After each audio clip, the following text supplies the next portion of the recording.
आज का वचन, पहला पाठ उपदेशक ग्रंथ अध्याय 1 पद संख्या 2 और अध्याय 2 पद संख्या 21 से 23। उपदेशक कहता है, व्यर्थ ही व्यर्थ, व्यर्थ ही व्यर्थ, सब कुछ व्यर्थ है। मनुष्य समझदारी, कौशल और सफलता से काम करने के बाद जो कुछ एकत्र कर लेता है, उसे वह सब ऐसे व्यक्ति के लिए छोड़ देना पड़ता है जिसने उसके लिए कोई परिश्रम नहीं किया है। ये भी व्यर्थ और बड़े दुर्भाग्य की बात है, क्योंकि मनुष्य को कड़ी धूप में कठिन परिश्रम करने के बदले क्या मिलता है? उसके सभी दिन सचमुच दुखमय है और उसका सारा कार्यकलाप कष्टदायक। रात को उसके मन को शांति नहीं मिलती। ये भी व्यर्थ है। दूसरा पाठ कलोसियों के नाम संत पौलुस का पत्र अध्याय 3 पद संख्या 1 से 5 और 9 से 11। यदि आप लोग मसीह के साथ ही जी उठे हैं, जो ईश्वर के दाहिने विराजमान हैं, तो ऊपर की चीजें खोजते रहें। आप पृथ्वी पर की नहीं, ऊपर की चीजों की चिंता किया करें। आप तो मर चुके हैं, आपका जीवन मसीह के साथ ईश्वर में छिपा हुआ है। मसीह ही आपका जीवन है। जब मसीह प्रकट होंगे, तब आप भी उनके साथ महिमान्वित होकर प्रकट हो जाएंगे। इसलिए आप लोग अपने शरीर में इन बातों का दमन करें जो पृथ्वी की हैं, अर्थात व्यभिचार, अशुद्धता, कामुकता, विषय वासना और लोभ का, जो मूर्ति पूजा के सदृश है।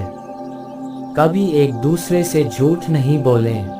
आप लोगों ने अपना पुराना स्वभाव और उसके कर्मों को उतारकर एक नया स्वभाव धारण किया है।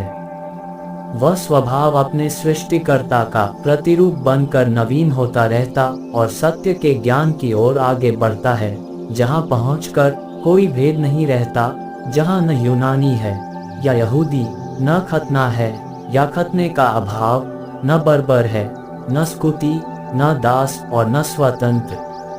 वहाँ केवल मसीह हैं, जो सब कुछ और सब में हैं। यह प्रभु की वाणी है। सुसमाचार संत लूकस अध्याय 12 पद संख्या 13 से 21।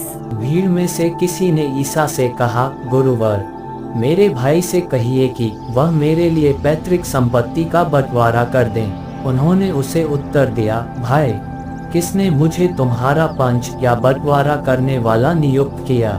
तब ईसा ने लोगों से कहा, सावधान रहो और हर प्रकार के लोभ से बचे रहो, क्योंकि किसी के पास कितनी ही संपत्ति क्यों न हो, उस संपत्ति से उसके जीवन की रक्षा नहीं होती।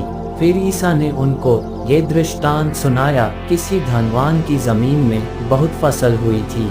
वह अपने मन में इस प्रकार विचार करता रहा, मैं क्या करूं? मेरे यहाँ जगह नहीं रही जहाँ अपनी फसल रख दूं।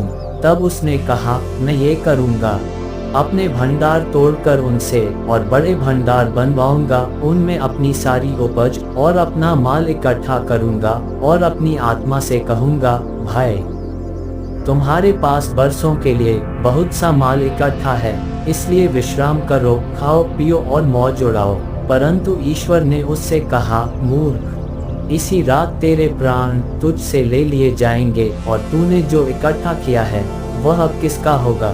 यही दशा उसकी होती है जो अपने लिए तो धन एकत्र करता है, किंतु ईश्वर की दृष्टि में धनी नहीं है। यह प्रभु का पवित्र सुसमाचार है। आमीन। आज का चिंतन।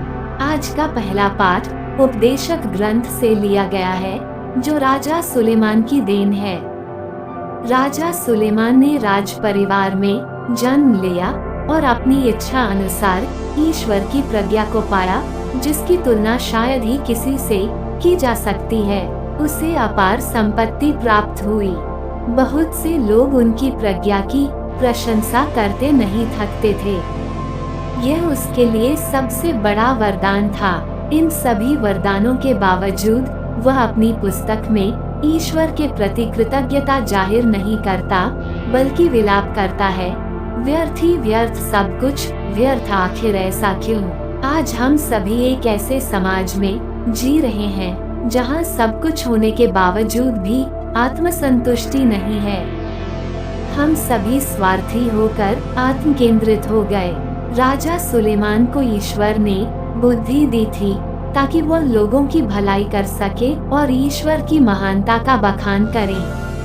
ठीक उसी प्रकार सुसमाचार के धनी व्यक्ति ने भी अपारता में सिर्फ निज हित का ख्याल किया।